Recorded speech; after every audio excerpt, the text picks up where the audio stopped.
all leads back to control. The government controls what we eat. They control what we think. They control what we feel. And then we wake up one day and be like, damn, I got...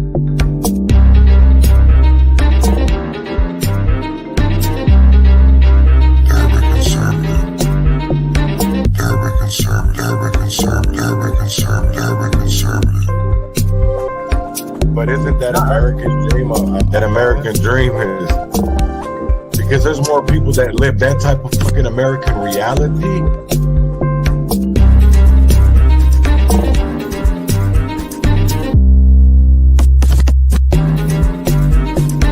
But isn't that American dream? That American dream is because there's more people that live that type of fucking American reality. But isn't that American dream? That American dream is because there's more people that live that type of fucking American reality.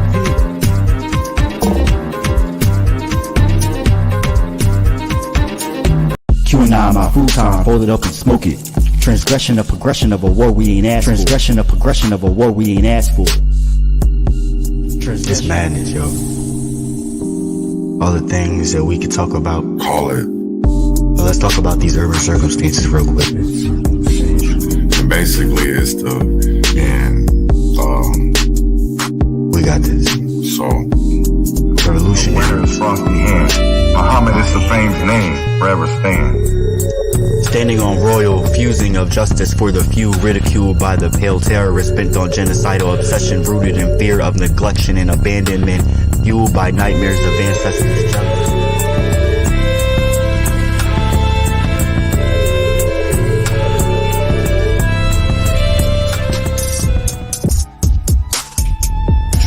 because at the end of the day, I still want to be able to I don't dislike George Washington. The kind of friends I think our friends should be like my friends. My friends are the kind of friends I think everyone needs. My friends see the things at times I don't see. My friends hate the police.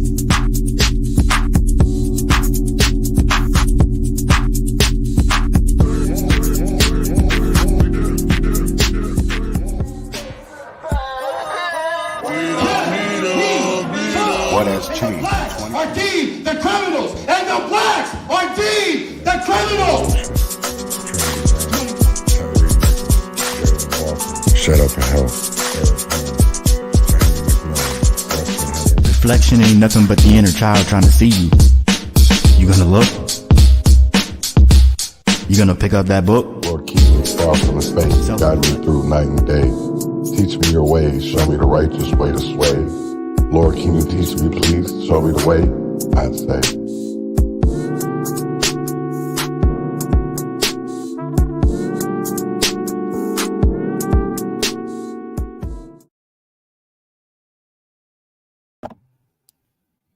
Grand Risings, and welcome back to another episode of the Urban Conservative with Chaz Neal. We're excited to have you join us on this journey of thoughtful discourse and community engagement. The Urban Conservative is proudly sponsored by the Leon Black Network, an organization committed to promoting transparency, truth, and accountability in our media landscape. Here at the Urban Conservative, our mission remains steadfast: to bring you the latest news directly from the streets, addressing critical topics such as gun violence, crime, politics, and perhaps most importantly, exploring solutions to the profound challenges our communities face. As we embark on this third season, the focus is clear. It's time to actively contribute to the transformations of our communities for the better. How can we achieve this? The answer lies in a multifaceted approach that starts with reconnecting with our core family values. Strengthening our sense of the community is paramount, fostering bonds that transcend the barriers that often divide us. Moreover, it involves embracing our foundational roots, recognizing the historical and cultural threads that weave through the fabric of our society. In this season, we're calling for more than words. We seek action. It's a plea to move beyond mere rhetoric and engage in tangible, impactful initiatives that contribute to positive change. The time for empty words has passed. Now more than ever, we need to put our convictions into action. Together, united by a common purpose, we can make a substantial and lasting difference in the well-being of our communities. So join us on this journey as we explore not only the challenges, but also the opportunities for growth and progress. Together, let's turn our shared vision for stronger, safer, and more connected communities into a reality. Thank you for being a part of the Urban Conservative with Chaz Neal, a platform dedicated to fostering change and making a positive impact on the world around us. Shut up and help. Good morning, good morning, good morning, good morning, good morning, and welcome back to another thought-provoking episode of the Urban Conservative. Today, we're deep diving into the very fabric of our identities, race and ethnicity. Let's unravel the intricate tapestry that defines who we are. And that's what we're going to be talking about today is race and ethnicity. Because I think people get it misconstrued. Big time do they get it. I'm going to get into that. I don't know exactly what Lavish all said. It was sent to me.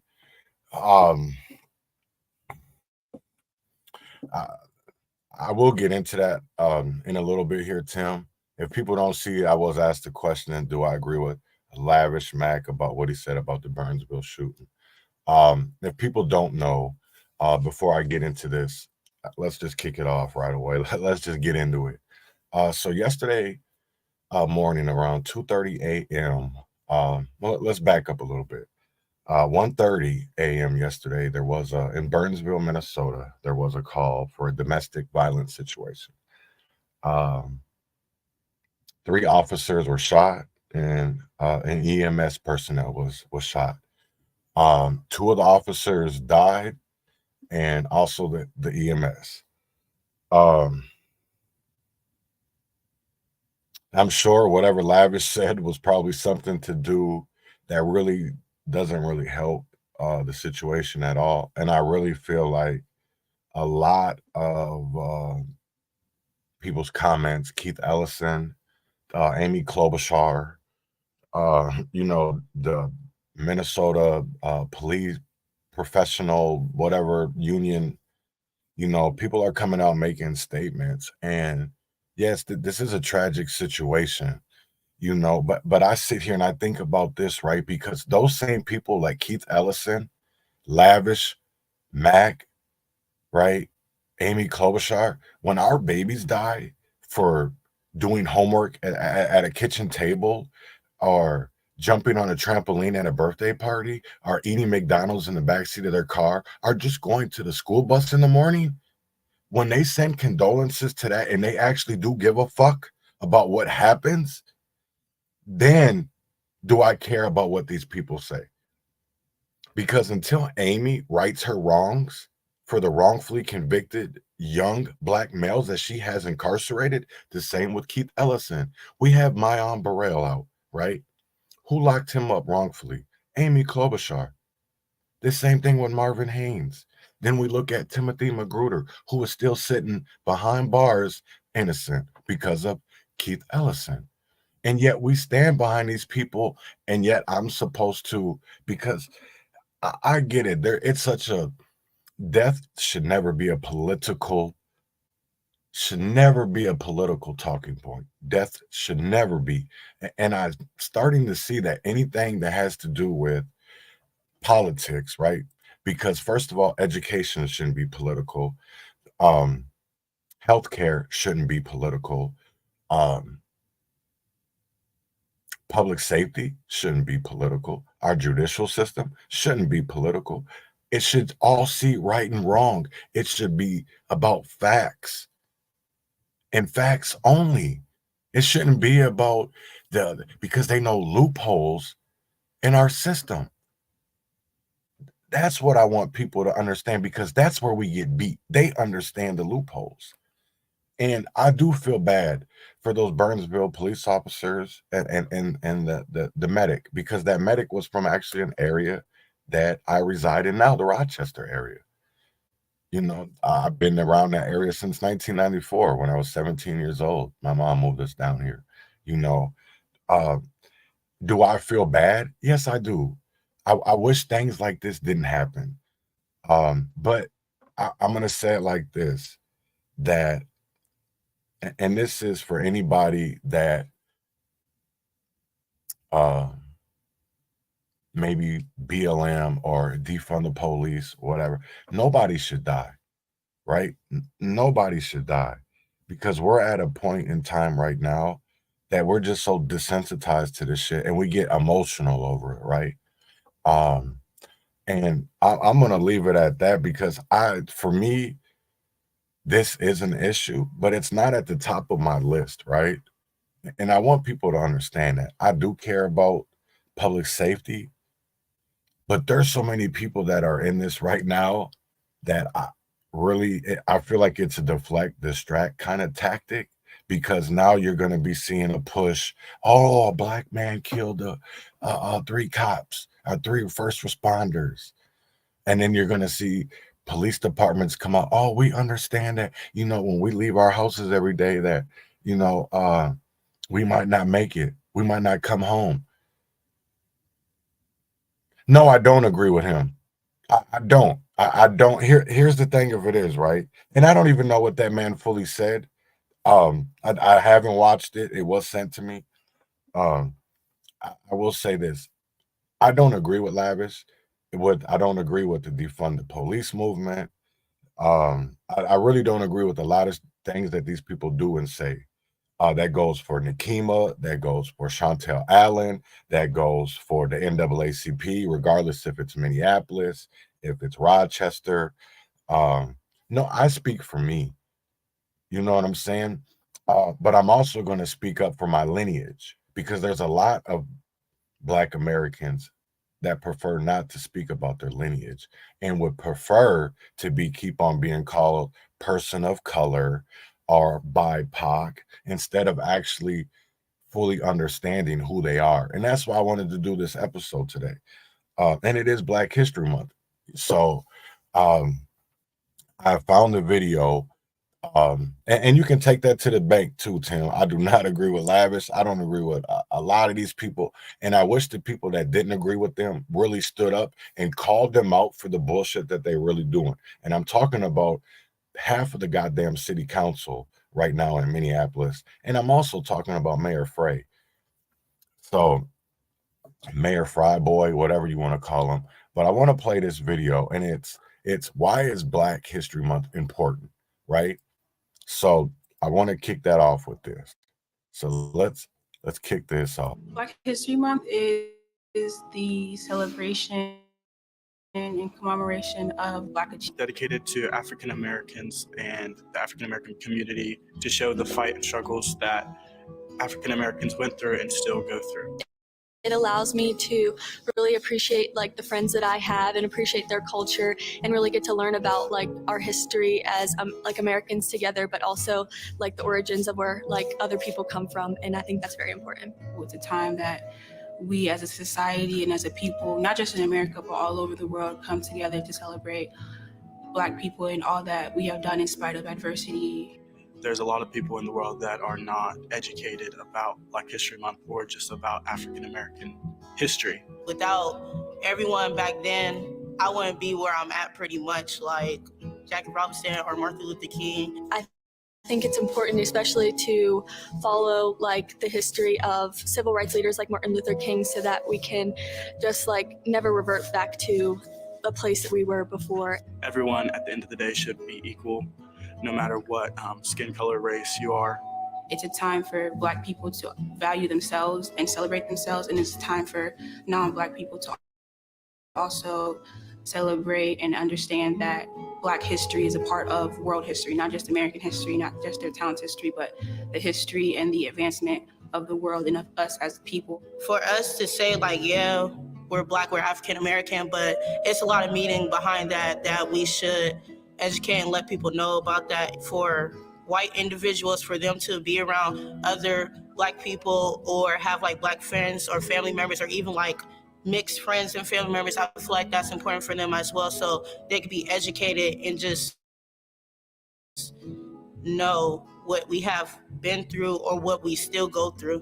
So it's a very important month to me.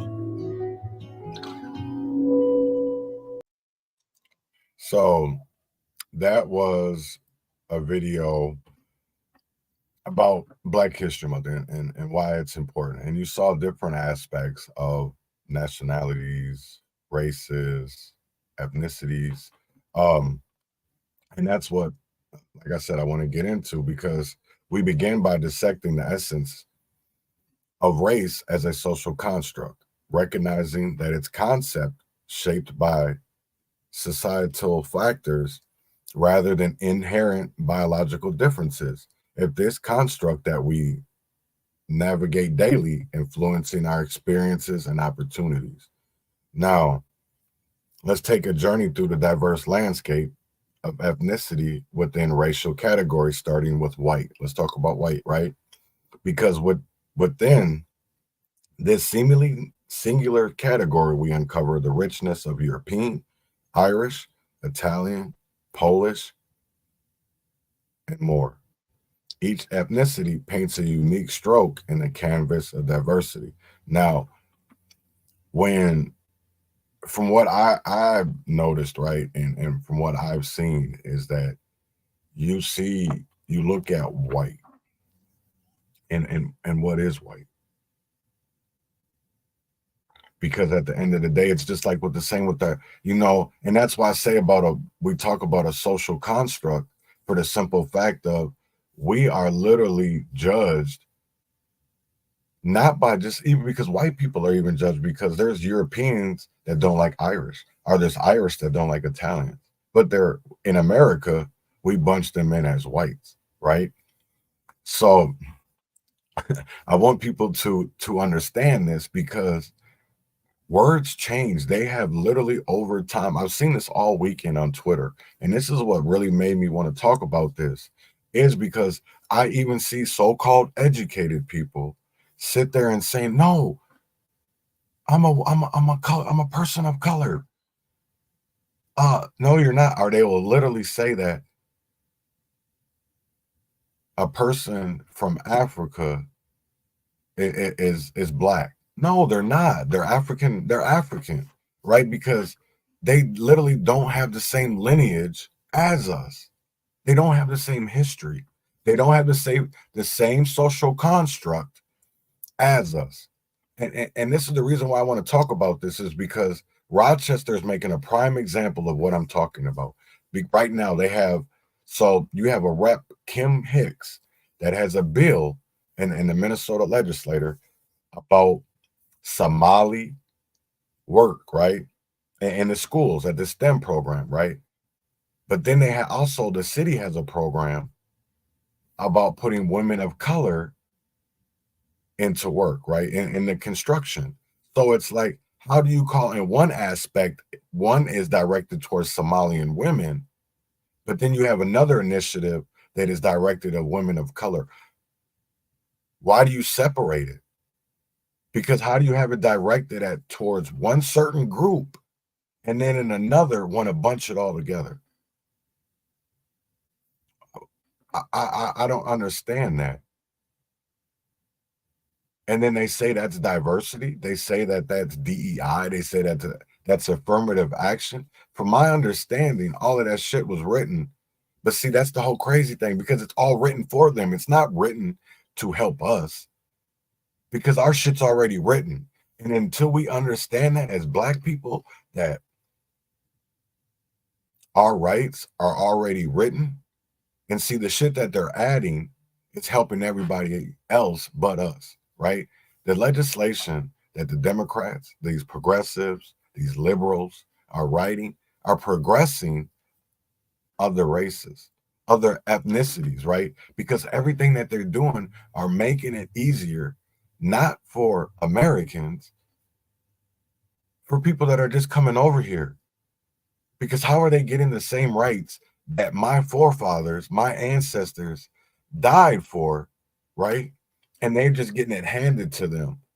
And America and our politicians and our system doesn't even want to repair the generational trauma, the generational brutalization of my people to get where we are at today, and still want to ignore that fact because there hasn't been a lot of accountability throughout the years. There's always been legislation. And then we don't even realize is that, don't get me wrong, because they brought up Martin Luther King. But I wish they would bring up Martin Luther King in the full context and give the full truth of how this man stood behind the legislation that opened up the door for us Black Americans, for us Black people, for our ancestors, for their pain and all of the trauma, all the things that Rosa Parks, all the things that Malcolm, all the things that these people died for. And you think any of our leaders, our great leaders of the past, would say that's exactly the way that they wanted that bill to go. They wanted that act to go. I can guarantee it. Martin Luther King right now, if he was alive, would be just like how Bobby Rush, how Sherry Jackson, I think her name is, some of the Black Americans that voted on the 1994 crime bill and now regret it. I guarantee that Martin and all of our leaders that stood behind that bill would sit there and be like, damn it, we did wrong. That's not the way it's supposed to go. They're literally, you're making, because of that, has literally made it splintered down and so that other people could have rights.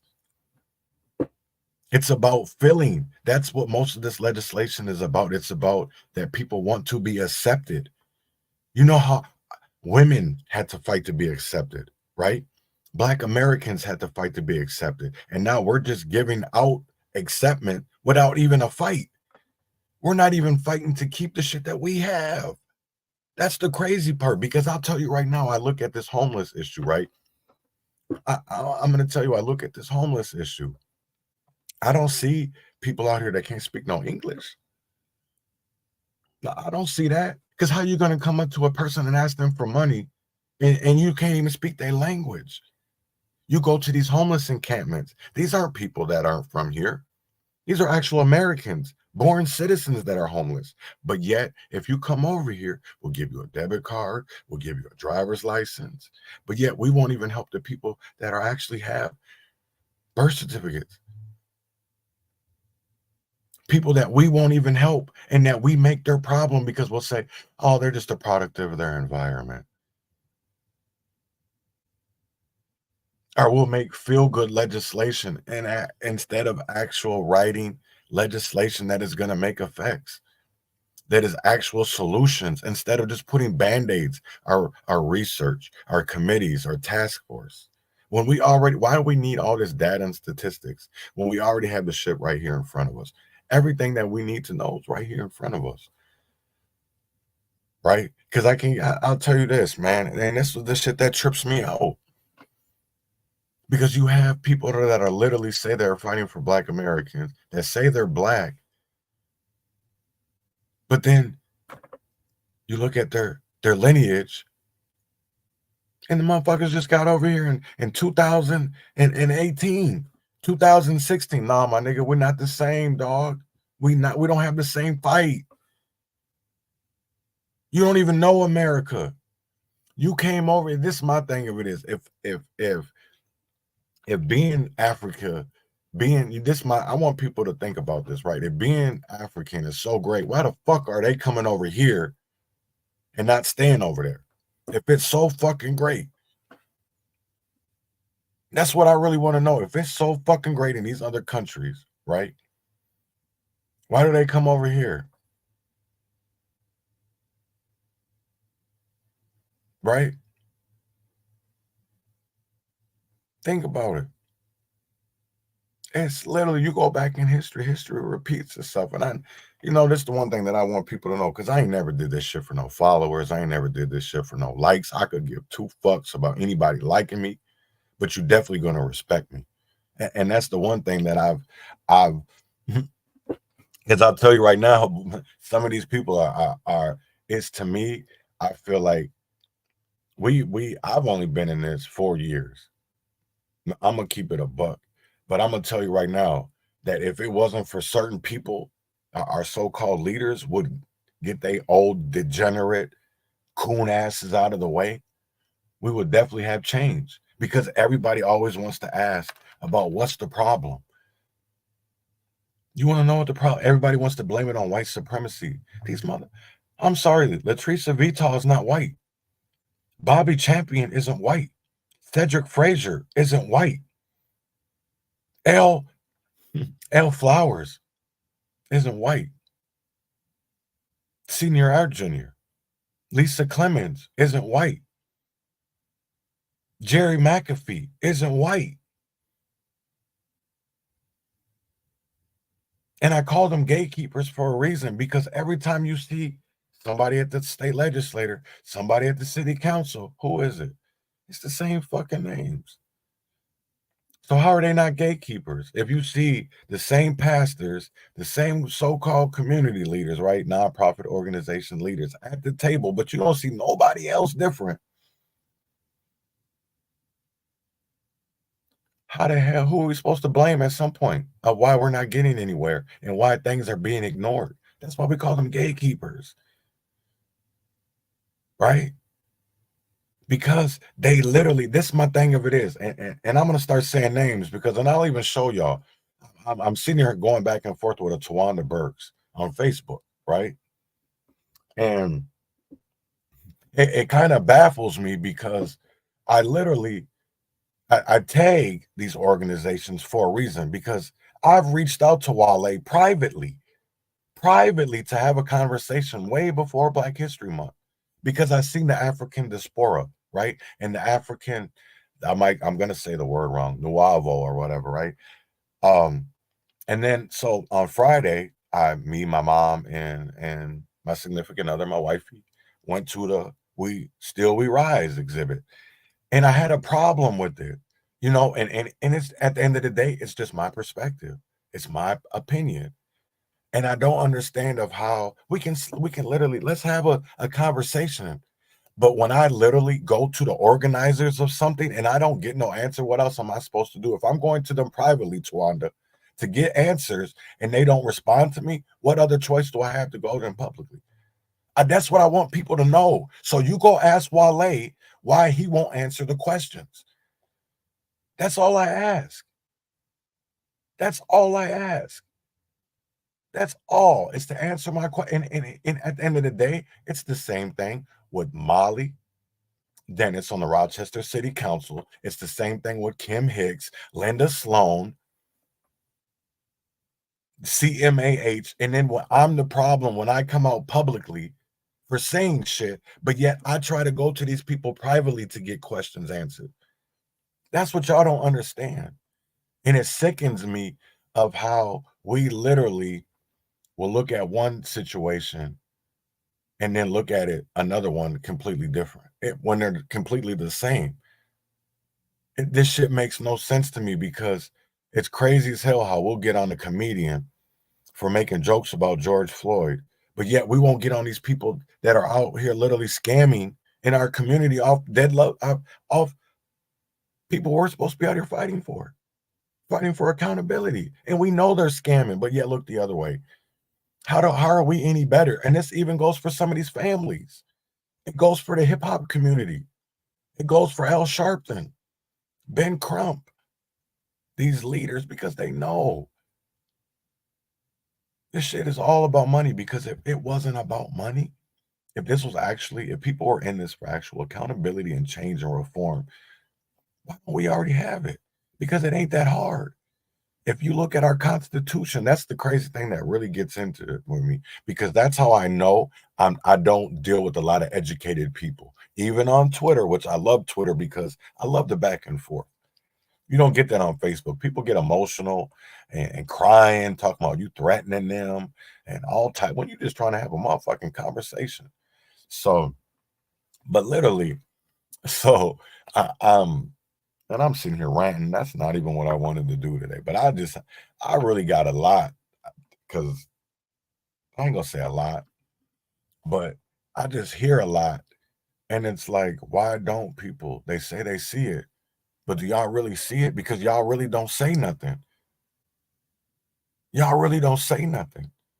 It's like you stick up for these people, but don't want to look at the wrongs they're doing. That's what really trips me out, because I'm going to say this, right? And I want people to quote this, that I'll give it next year at this time. I'm going to go, right? Because I'm going to watch the stats out of Rochester and see how many people are ticketed for the homeless ordinance, right? And I guarantee it how many are. Just watch what I say, watch. Just watch. Because I'll tell you right now, there was a man, I couldn't believe it yesterday. How many people just out and about and with cards. And I'm just like, what the fuck? Like, this shit don't, these are Americans, but then yet, when I see these immigrants, it's illegal, because we gonna call it what the fuck it is, nigga. It's illegal.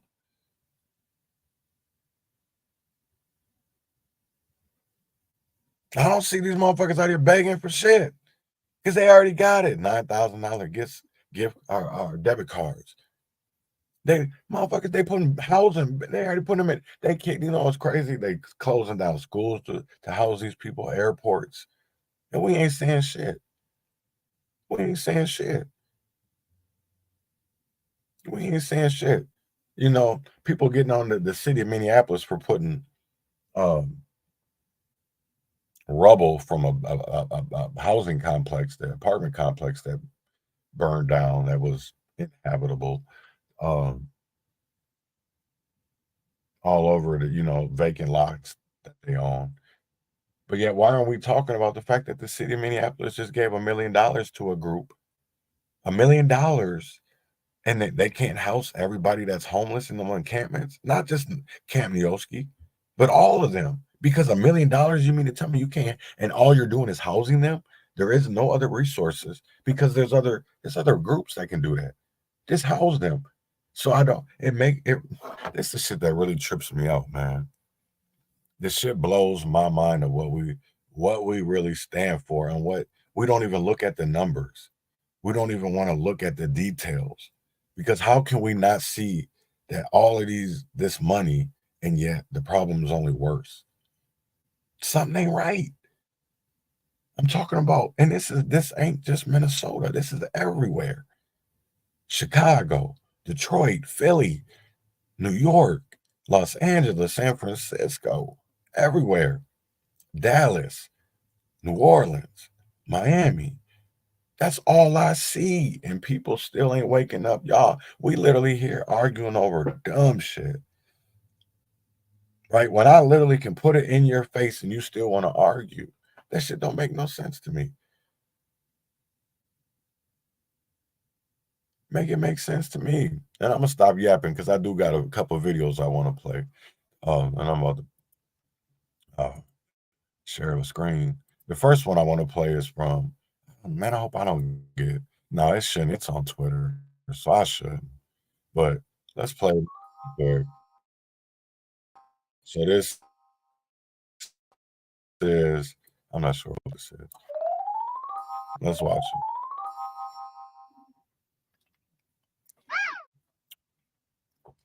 Twitter show a lot.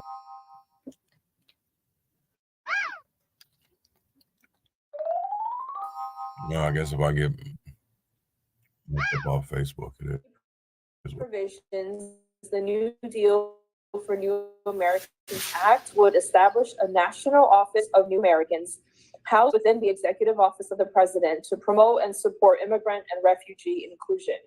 The office would also establish a federal initiative on New Americans to coordinate a federal response to address issues that impact the lives of new immigrants and ensure that there are programs to assist with workforce development and education and workforce opportunities. The bill would also reduce barriers to naturalization by capping the application fees and promoting civic engagement through automatic voter registration of newly naturalized individuals.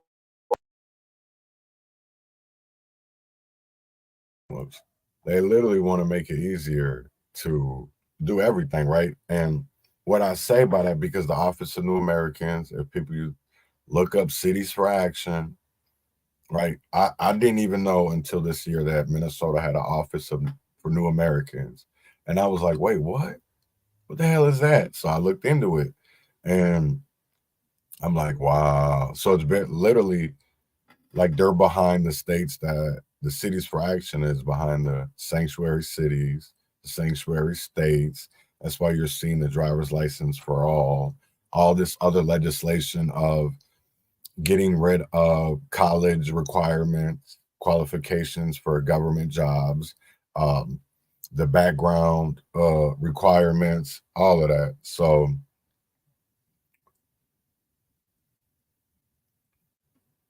yeah, see, and that's just crazy because somebody, exactly what I was just saying about them getting cards and everything about money.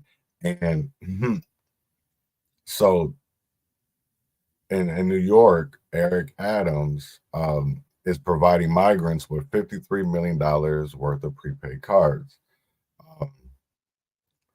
And then this is the crazy part for me, because he says the initiative would save the city $6.7 million per year. How? How does that save? The fractional reserve banking system makes money out of nothing. Banks can lend a majority of deposits, creating money out of nothing. But some with the debt-based economy, more money means higher costs. Right. No, and I understand that.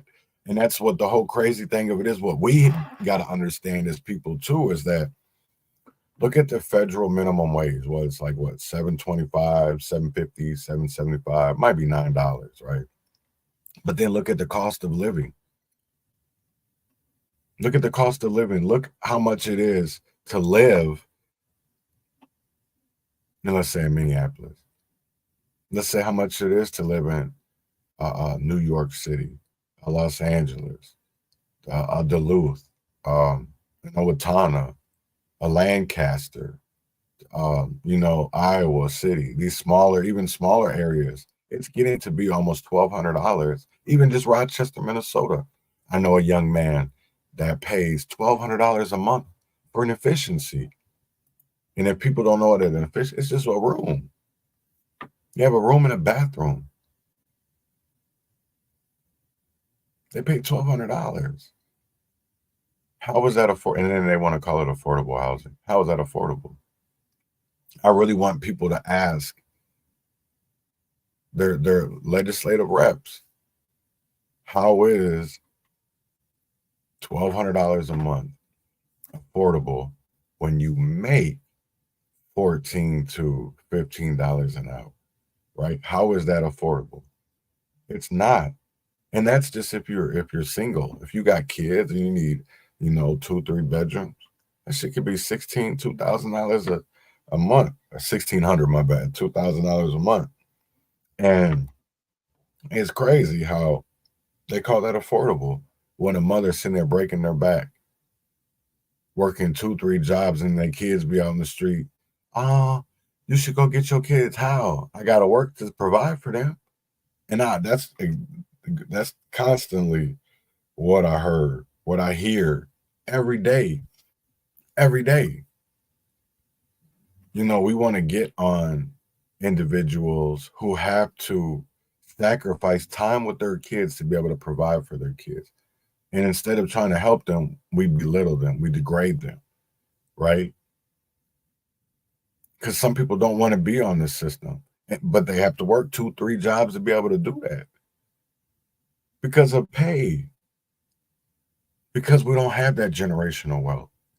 And yeah, I do believe that reparations will help. I do believe that, if it's done correctly, I do believe it'll help. And honestly, it don't even really have to be in the form of cash, to be honest. Let's keep it real. I'm going to be real. Give me property, right?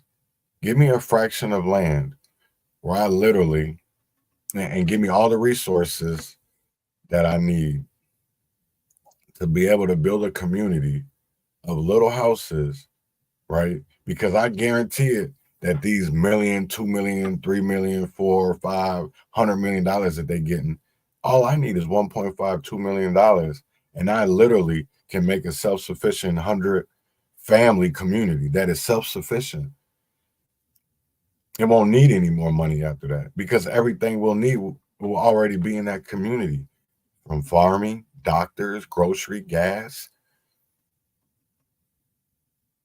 Because that's what a village looks like, right? We always want to talk about that. And then I know I'm getting off subject a little bit with the racial category. So let's go back to that.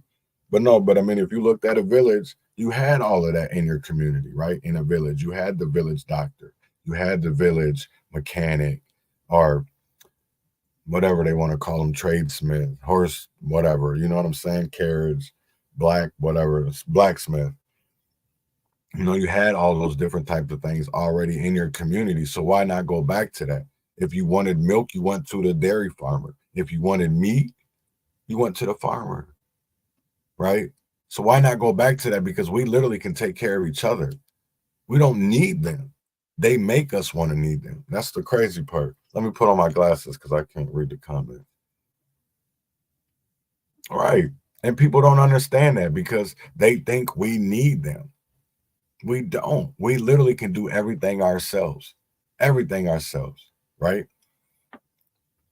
You know what's crazy is I sit there and I think back about the stories my grandmother used to tell me about how, you know, when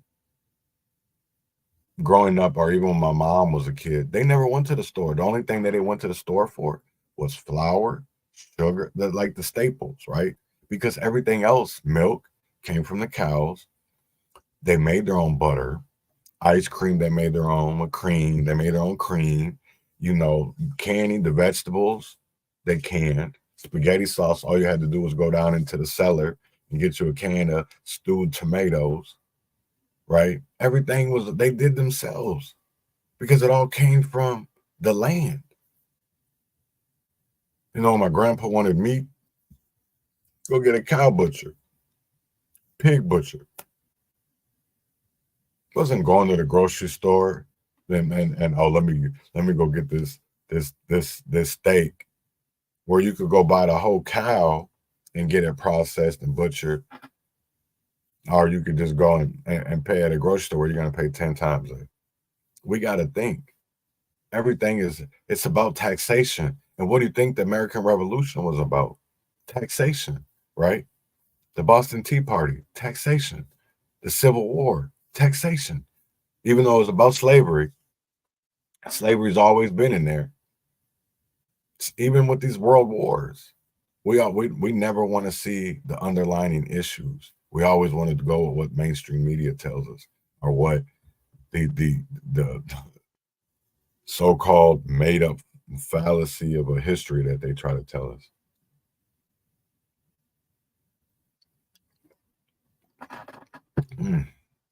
No, because I mean, for real though, like, why is it when you look at bills, they want to call us BIPOC, POC, right? Well, let's talk about Black or African American. The spectrum broadens into African, Afro-Caribbean, Afro-Latino,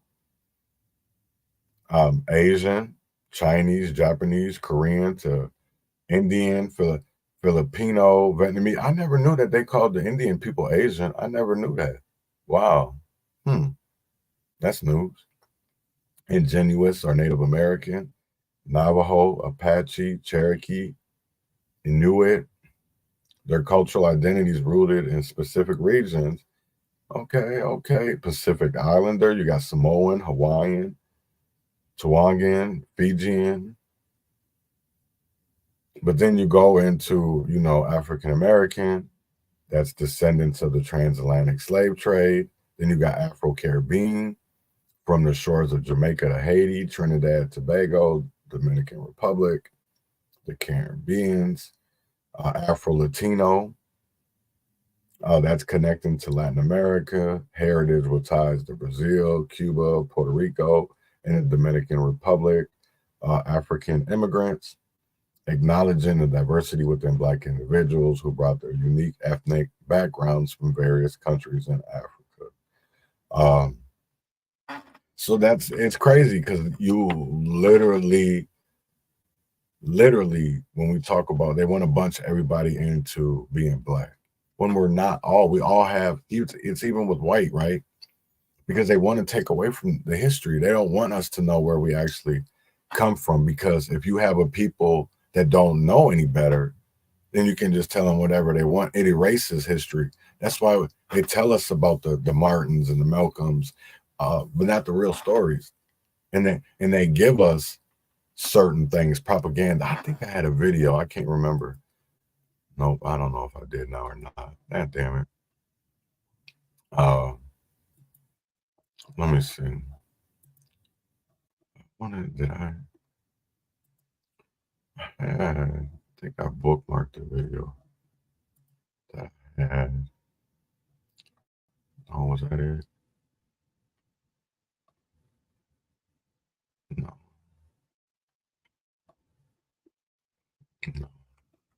I didn't bookmark it. But that's neither here nor there. But they still, it's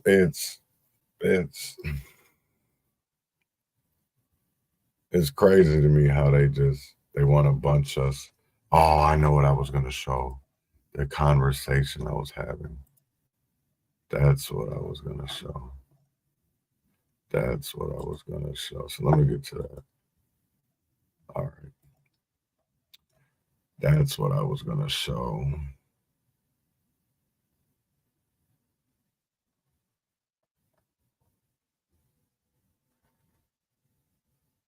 Yeah, this is it. Okay, so I found it. No, because I wanted to show you something while I was talking about this, of how things have changed over time, right?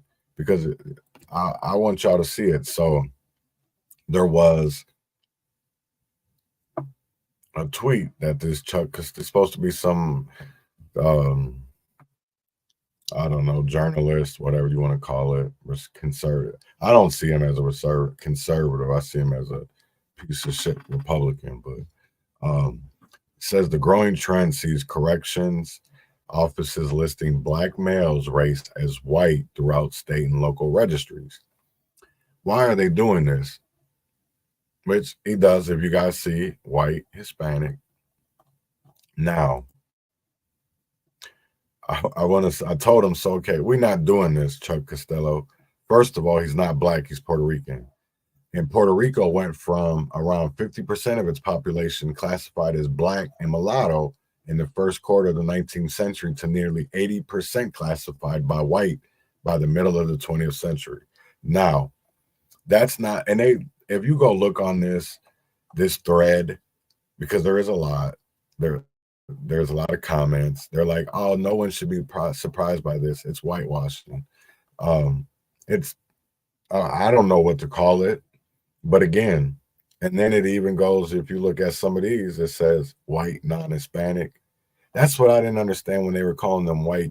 I thought maybe they put, it just didn't make no sense to me.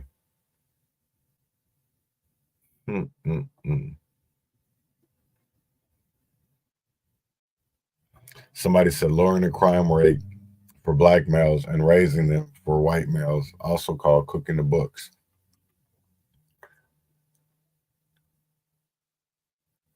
Just shoot me straight. How many obviously Black sex offenders are listed as white? They are. That shit trips me out though, because I mean they show a lot, and then all the Hispanics, but people got to understand sometimes Hispanics they list as white too.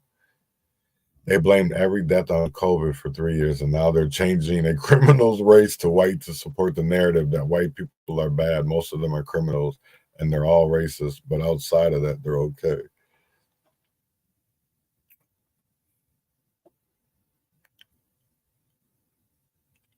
Wow, that's crazy.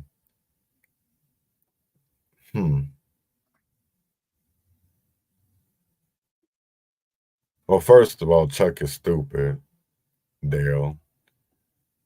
weird that this is happening on a sex offender list. Doing this would make it harder for law enforcement to prosecute or find repeated offenders. She does that. Anna, you make a definitely good ass point, because if they're looking for somebody that on the says white and that person is actually a different color, how are they supposed to? Yeah, right. How are they right, dog? I'm telling you, this shit blew my mind, bro. I'm just seeing this comment, but yeah, this shit literally blew my mind of how. But also, when I looked this up, because knew I was going to talk about this morning.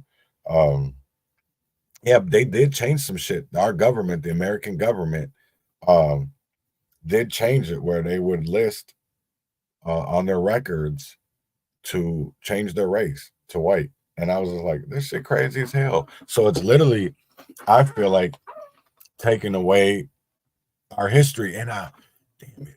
Oh, you know what? Let me see if I can pull it up. Because I did find a video. Well, I didn't, but there was one shared on Facebook, or oh no, it wasn't. It was Instagram. That's what it was. But it was man, Kanye was snapping. But it was the Kanye that we all fell in love with, that we all remember. You know what I'm saying? Not the Kanye that, not gonna say he mentally ill or anything like that. I guess I'll watch Lavish Max because it is right up there.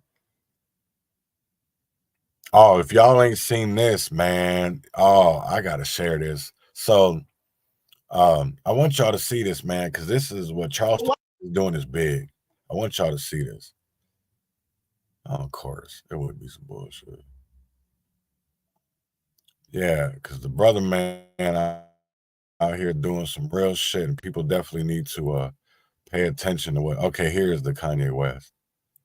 Black Panther. Now, when you look it up, you don't see my dad protecting his neighborhood. You see this character that's made for Black people to idolize, that was designed by a white person.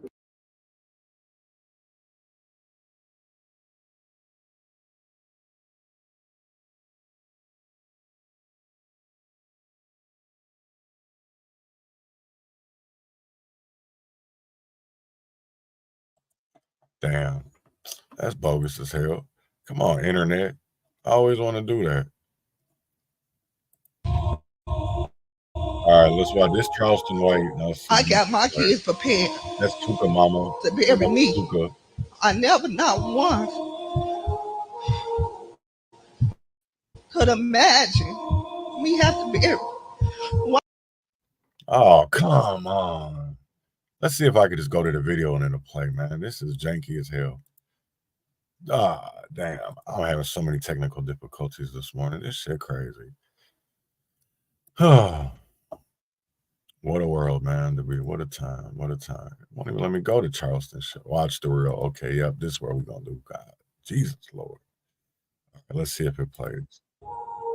I got my kids prepared to bury me. I never, not once, could imagine me have to bury one kid. We are bringing an event that has never, ever been seen before in America. Now, literally, this has never, ever in the history of America been brought to nobody. We got Tuka's mama. We got Mo 3 mama. We got FBG Duck mama. Man, we even got the little homie, Lil Snoop mama, bringing their pain to the culture.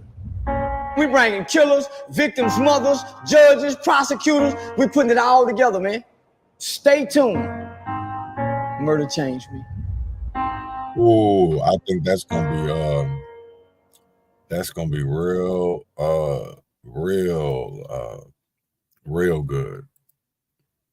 All right, let's see how I watch the real. All right, here we go. Now it'll play now because I bet you since I hit the reel. My dad was a Black Panther. But, you know, when Disney makes Black Panther, now when you look it up, you don't see my dad protecting his neighborhood. You see this character that's meant people to eyes that was designed by a white person and put out by a white company. So it's controlling the narrative narrative to say, we're going to show you Harriet Tubman when her race of people, the Moors. And the Moors are, and I just saw it again. I was just like, yo, if you erase our history, most Black people, we think we came from slaves. We don't know our bloodline. And we're given Black History Month, and we take that like it's some gift to us. No, it's a programming to us, because also what they show in History Month is us getting hosed down, reminding us that we were slaves. Like, what if we had, remember when I cheated on you month? Remember when you first found the text messages? How does that make you feel? It makes you feel depleted and defeated. My dad.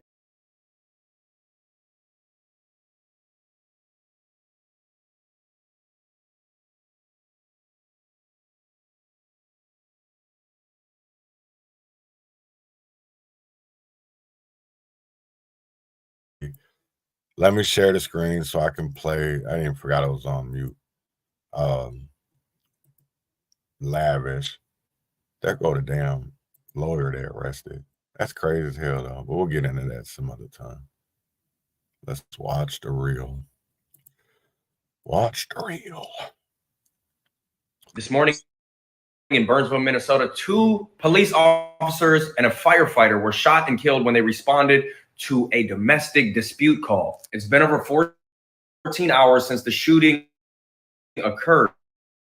They have not released the identity of the man. 2023 was in the hands of 48 reported being killed by police. Meanwhile, 134 police were killed in the line of duty. So my question to you is, are they withholding the identity of the person to protect them because they're white? Or is it a Black person and this is just a one-off time that they're not incriminating the person?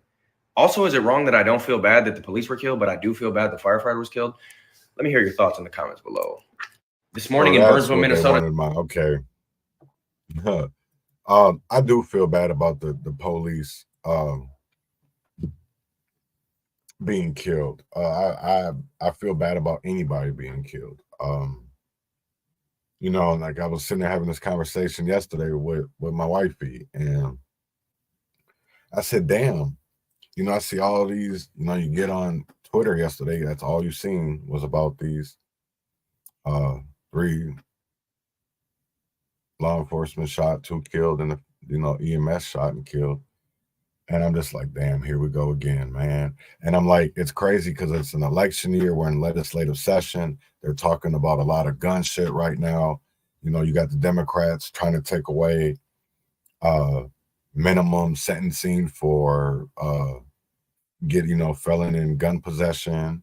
And it's like, damn, man, I was like, what are they doing?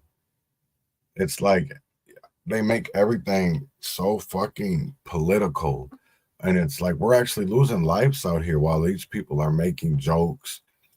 You know, I see why the police officers in Burnsville and others stepped off the stage when, you know, Wall started speaking, because they feel like they don't have his support. I would feel the same way. I think, you know, a lot of law enforcement probably feel the same way in Minneapolis, that their city council isn't behind them. You know, I would feel at times that they probably feel the community isn't behind them, which the community has a reason. Because we literally allow this shit to keep on going on. How many of our community leaders have lawsuits against the city of Minneapolis for discrimination, for police brutality, for whatever? Damn near all of them do. But yet we ain't got no change. Only thing that has changed is their bank accounts. The streets haven't changed. The only thing that changes is their bank accounts. The only thing that changes is their area codes, their zip codes. That shit don't change. Don't nothing that goes on in our communities change. But the community leaders' bank accounts, their routing numbers change, their account numbers change, their zip codes, area codes, schools change. Yeah. All while that community that they're supposedly fighting for doesn't change. It only gets worse. So you tell me, where do we get change? If it's, because it's, I'll tell you right now, this movement, civil rights, it's always been about money. when it comes to, that's why they've made all this legislation to make it easier to pass money through churches with faith-based initiatives. And that's why there isn't no metrics to what success and failure looks like with these nonprofits.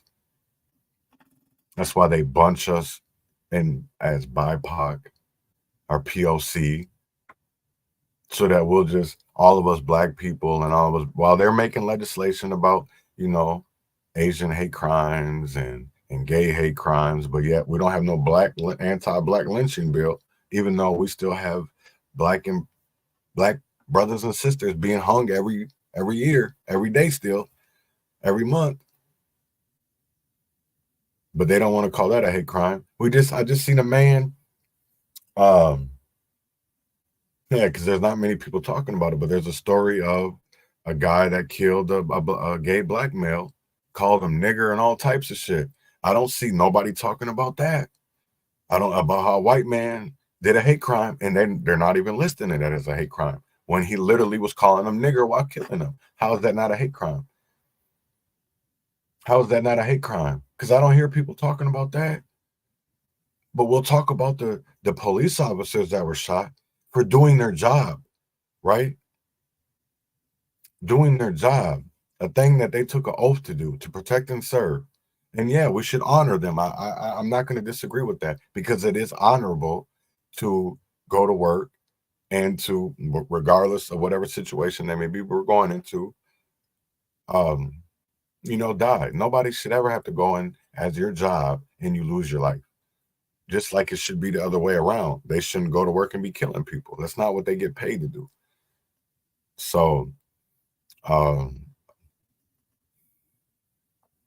that I'll just say this: death is a motherfucker, and how people deal with it.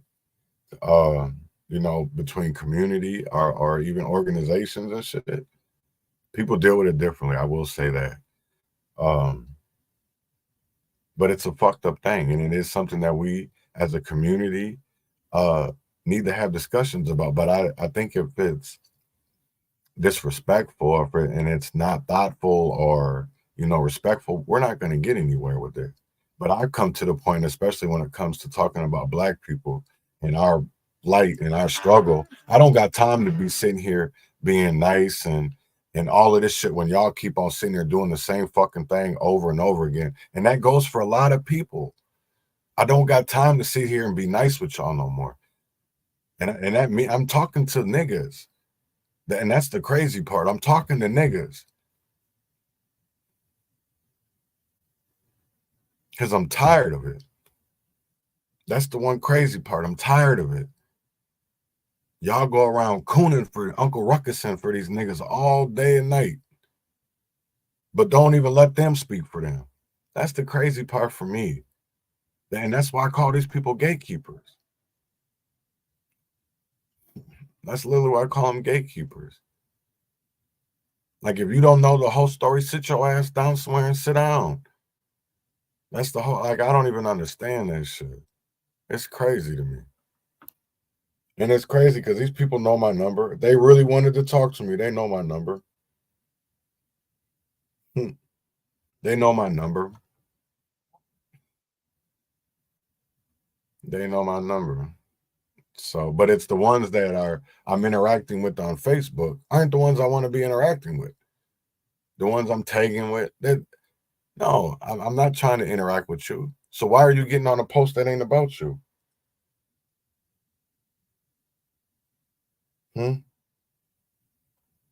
I will never understand that. I ain't got nothing. How do you feel something that I ain't even disrespecting you?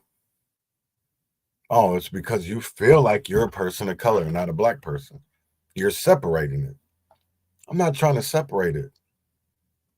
I'm just trying to show you that there's a difference. They can be black, but understand that there's a difference between us as being black Americans and our struggle and what our ancestors had to go through to have the shit that we have today. Right? That's what I want people to understand, because there is a difference. They already had that shit written for them. Our people had to die. Our ancestors had to die. Had to die. But they don't want y'all to know that. They don't want you to know that. Just like I just found out late last year, that I had a uncle that was wrongfully convicted and executed, not once but twice, in Louisiana. So if we really dig into our, because I'll tell you right now, we are 6 or 7 generations in the future away from slavery. We that past slavery, literally 6 or 7 generations. So you got to think about it. Like, come on. If we were put in situations that we read, because I'll tell you like this, right? All the legislation, if you even do, let's go with special order or general order 15 that gave the 40 acres, which it was called the 40 acres and a mule. Now, if that really went through, would that have changed history? Would that have changed anything if slaves, the formerly enslaved, got property, got that be able to be self-sufficient, to get that jump when you didn't have nothing, right? Because that's what gave them something. That special order is what gave them that opportunity to be able to better themselves. But they took that away, right? And then instead of helping them by giving them reparations, because we'll call it, that's what reparations was back then. A servant's package or whatever they want to call it. When you get rid of, you can't have your employees no more. You got to call it something. You know what I'm saying? You can't just whatever. So if you want to look at it as a servant's package, reparations, whatever, restorative justice. But it would have helped generationally, because if we look at all of these people in history, our leaders today, right, and when our politicians, like the presidents, you can go back their lineage. They know where their lineage. Why don't most Black people know their lineage? Because I'll guarantee it, when I talk to most of these Negroes my age, they don't know any further than, oh, I grew up in Chicago, West Side. Okay, where your mama from? Oh, man, Chicago, I think. What you mean? You don't know? Well, I used to go down south every summer. Well, your mama probably from down there. Then wherever you went, Tennessee, Mississippi, Alabama. It's probably where your family's originally from, because I'll guarantee it right now, you might be from, just like I'm from Minneapolis. My daddy ain't.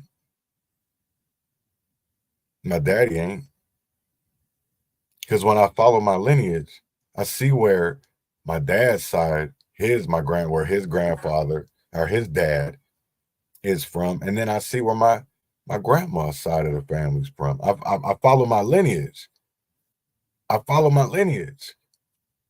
Yeah, thank you, because it would have made a difference, and that's what I guarantee it to this day. And here's the thing that I look back at, right? Because we talk about Black Wall Street, but what about Rosewood? Because there was other significant Black communities that were self-sufficient and flourishing. But what happened? They're no longer here, because there was some of the biggest massacres and racial tragedies in American history. People don't even want to look up why we have Lake Lanier. Look up why we have Lake Lanier. This shit's no joke. Why we have these man-made lakes, our so-called ghost towns. Look it up. Why we had sundown towns. Man, y'all better stop it. And that shit ain't too long ago. This is shit when my parents were alive. Yeah, I'm not trying to hear that shit. My dad was in high school, or maybe not high school. Let me see, what year was he? My elementary school, when literally he had a choice. Well, he didn't really have a choice, but there was 2 choices of water fountains. You had a colored and a white. I never had to deal with that shit, but I understand now that even my kids aren't even having to go through the same things I had to go through in high school. Right. It's I don't even know what to say anymore because everything's racist. You know, I think about what just happened in Rochester, Minnesota. Um, Rochester getting in the news about them having a middle school to change its name because of the name of Bison. Okay, Charleston, Mississippi. See, Louisiana, and that really shocked me. Louisiana, and I can't think off the tip of my tongue right now where in Louisiana.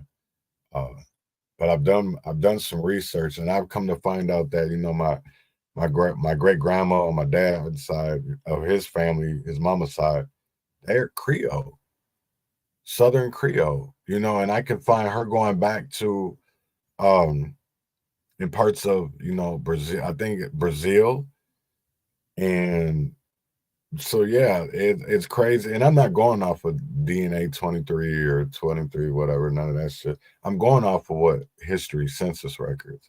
And now when I go to my dad, my grandpa, I don't see a Neil that came into no American in history for Neil, right?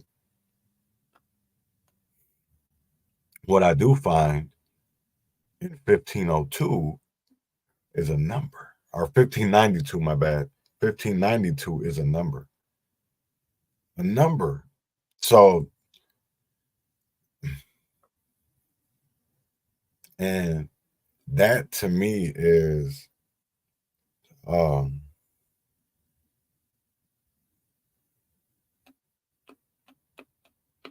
tough. It's hard to, because any other beyond of 1592 and knowing that my ancestors came in Virginia, I don't know anything else other than that. So that's why I say that it's a difference of us Black Americans and African Americans, because they know they're from Nigeria, they know they're from Sudan, they know they're from Somalia. We don't. My daddy don't even know where the fuck he's from. That's what's crazy is even talking to our elders. Some of them don't even know where they're from. We have to start looking at our lineage. Because don't people want to be proud of where they came from? Or we just want to be known by, man, I'm from Cabrini Green. I'm from West Side 60, nigga. Trey. Is that what we want to know? Or we actually want to be proud and be honored of where we came from? Or do we just want to keep on going with, because huh? Where we want to go with this? Where do we want to go with this? Where? They demon, what's crazy is, like Kanye said, you look up Black Panther on Google, what do you see? You don't see the Black Panthers, the powerful Black Panthers. What you see is a fucking movie. They're trying to erase us, our history of resilience, our history of fighters. They don't want people to see the fighters. They don't want people to see the thinkers, the difference makers. They don't want people to see them. They want us to see the ones that bowed down and took it. And then when they got out of line, rest in peace, Martin Luther King, they whacked them. When Martin started to see what he did wrong, they whacked him. Because he talked about it. Y'all just too dumbass to not go look into Martin. You don't want to go see the letter that he read, his jail letter. They only want to take small parts from it. Or they don't want to listen to his speeches right before he died, because he definitely spoke differently, my nigga. He didn't. Don't listen to that I Have a Dream that was written by a white man, a gay white male, a Black gay man, and then a Christian man, a Black Christian man. So don't tell me that all that shit wasn't. Come on now. They don't want to talk about the Martin that was damn near like Malcolm by any means necessary, just on a peaceful tip. Because I don't think Martin could have ever been about violence. And I don't even think about and how we see violence and how other people may see violence. I'm going to say violence in the fact of self-protection. I don't think he ever could have got to that point because Martin was the type of man to turn the other cheek. And that's how I felt like he was. And that's how I see this movement now. It's no different. They want us to understand the Martin that sat and took it and was okay with it. But you could still fight back. We're going to fight to live another day.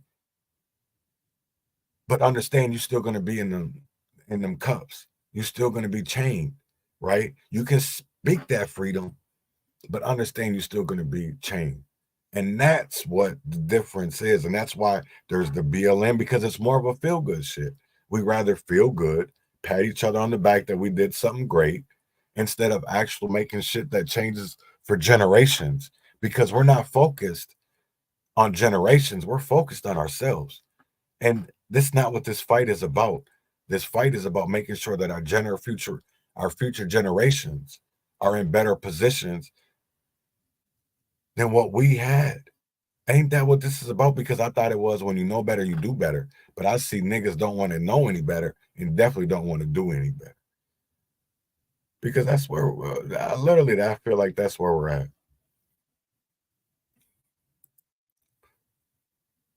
They killed him because he was gonna unite whites and blacks to free blacks. Definitely the same, right? And they don't want to talk. Fred Hampton, same thing. That man, you know what? That's the crazy part that they don't want to tell you about the Rainbow Coalition, right? That Fred Hampton started in Chicago. They don't want to tell you about how that man literally got the gangs to all form together and start the Rainbow Coalition. These wasn't no politicians. These was some straight hood niggas. And it didn't matter what color they were because he wanted them to put down their shit, because at the end of the day, the system is fighting against us united. Why can't we unite to fight against the system? But Fred knew that he needed by any means necessary type of niggas. And what type of niggas is those? You need some killers. You need by any means necessary. And I'm sorry to say, but those are street people. Malcolm came from the streets. Martin didn't. Martin came out of a church. Malcolm was hustling because he seen what they did to his daddy. They seen how they treated black men. So he had no other choice but he knew when he died he was okay with it, because he didn't live his life in fear. And that's why I'll tell you right now, I laugh at motherfuckers that sit there and call themselves by any means necessary, or that they don't have no fear. But yet when a car is coming through the crowd and nowhere near you, you'll sprint, not try to save any kids, but to save your own life. You'll push other kids out of the way to save your own life and not get in the way of danger. You're a track star. And I know plenty of people like that we supposedly call leaders. And that shit really trips me out. It really trips me out. Really trips me out. Because I'm going to tell you right now, there's so many so-called people that call themselves street niggas.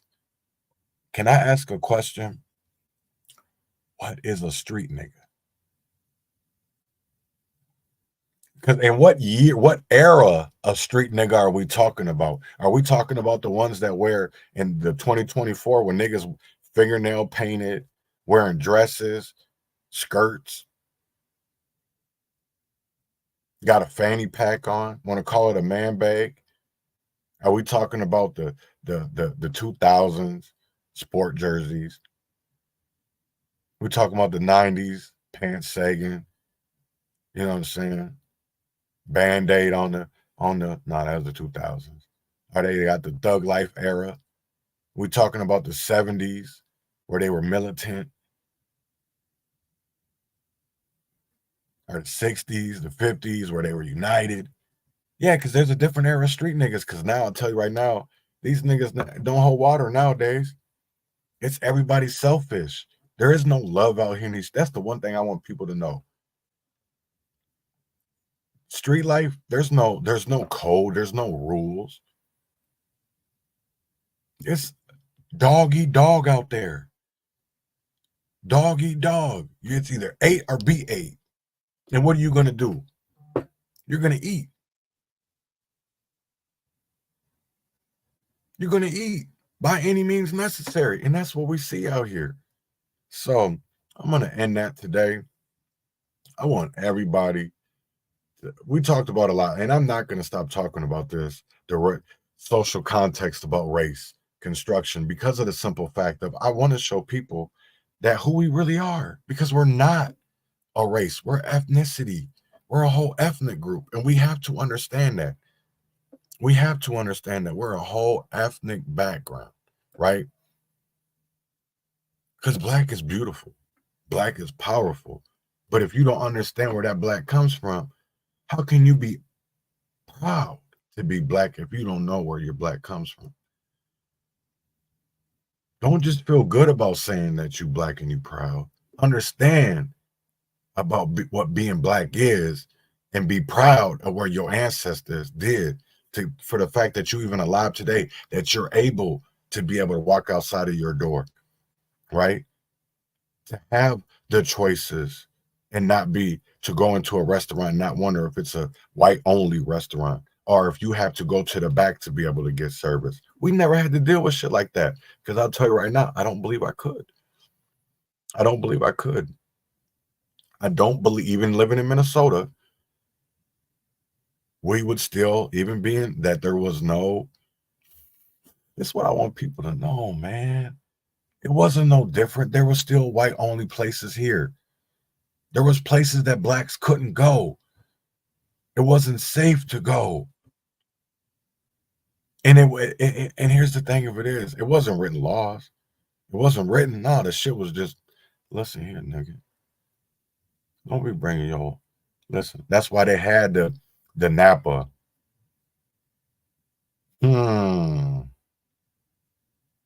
No African people. No, I'm gonna say that again. And if I'm lying, I'm dying. Google the shit. What do you think Napa? Because why was there Napa signs in towns, but no Napa stores? Look at what the acronym means. If I'm lying, I'm dying. Look at what it means. No African people allowed. That's how they knew. They knew, niggas knew where to get out, what time to get out of town. That's why it's crazy when you look at these towns and these cities' histories, right? During eras, there was no black people here for a reason. For a reason. But they won't tell you that. They won't tell you that. And then when you go back and look, you be like, damn, wait, why is this all of this year's missing? Because I'll tell you right now, a lot of people don't even know that the census records in Minnesota from 1800 to 1905, we don't have any. We don't have any census records from those years. That's why you can't find certain lynchings that happened in Red Wing, because there's no record. You can't find the person if there's no census record. I'm not, man, listen, these people can fool y'all all they want. They can, the game, the jig is up, dog. NAACP, DFL, the jig is up. You can't fool me. You can maybe keep on continuing to fool my peers, but you definitely can't. You can't confuse me no more. You can't confuse me no more. You definitely can't confuse me no more. All right, and it's crazy. No. So I am going to get more into this, because I am going to talk about those lakes. I'm definitely going to talk about those lakes. I want people to know I'm going to talk about them lakes, because there was towns there. There was fluent Black American towns. And a lot of them. So I want people to know that. Don't let these people lie to you. Don't let them program you. Don't let them. Don't let them. Because I'll tell you right now, man, you know what's crazy is I'm really going to leave off at this because I had a conversation on Friday. Oh wait, no, it wasn't Friday. It was Saturday. With the gentleman, with the person. And it's to hear their story, I just can't believe it. And I do believe it. Don't get me wrong. I believe every word that this brother told me, every word. And to go to some of our leaders, so-called leaders, and to have the conversations that I've had and been told that they really can't help or they don't want to get involved makes me wonder why. Like, that's the whole crazy thing of it is because I wish that I had the resources of the NAACP or the resources of some of these nonprofits to help my community, to help people that look like me and are being discriminated against, but nobody wants to help fight because they get paid by the system, right? I wish I had the resources to help because there's so many brothers and sisters out here that are being screwed over and are going to our community leaders, going to these nonprofits to get help and are being ignored because I see it every day in our courts when it comes to evictions. I see it every day when it comes to our crime courts. I see it when it comes to our education. You have people literally out here screaming, and there's a lot of people that ain't listening. You have a lot of people not listening, and they need to start waking up. Because I'll tell you right now, if we listen to our leaders, Nat said, even when the Underground Railroad, there was going to have to be people left behind. We have to start leaving people behind. If they want to go be BIPOC, go be BIPOC, nigga. Go be BIPOC. But stop saying that you're one of us. If you're going to delineate us, step away, because I'm tired of that. I want my kids, my grandkids to know where their lineage goes. I want them to understand their history so that they know where to go. So I'm gonna leave it at that, man. It's been almost hour and a half. Damn, it goes by. Time goes by fast when you're having fun. With that being said, man, I hope everybody has a great Monday. Let's start this day off. Because it's the start of the week, man. It's Monday. You ain't got nothing better to do. If you got a job, I hope it goes good. Please pay attention to this legislative session if you're in Minnesota. There is bills being introduced today. Actually in 3 minutes, there is another committee that starts, and then there's a couple this afternoon. If you get on YouTube or you look up, just if you Google Minnesota House of Representatives, their page will come up. You can get on. They have 5 different live streams, H1 TV, H2, H3, H4, H5, all show different committees, all show different schedules. Go look at the bills, go read them. Go sign up for emails so that you get the emails that are coming out about bills that are introduced, committees that are coming up, so that you understand what is going on in your neck of the woods. Because if you don't know any better, you can't fucking do any better. So, win or fail, freedom or jail, heaven or hell, wish me well. Y'all have a great one. Urban conservative.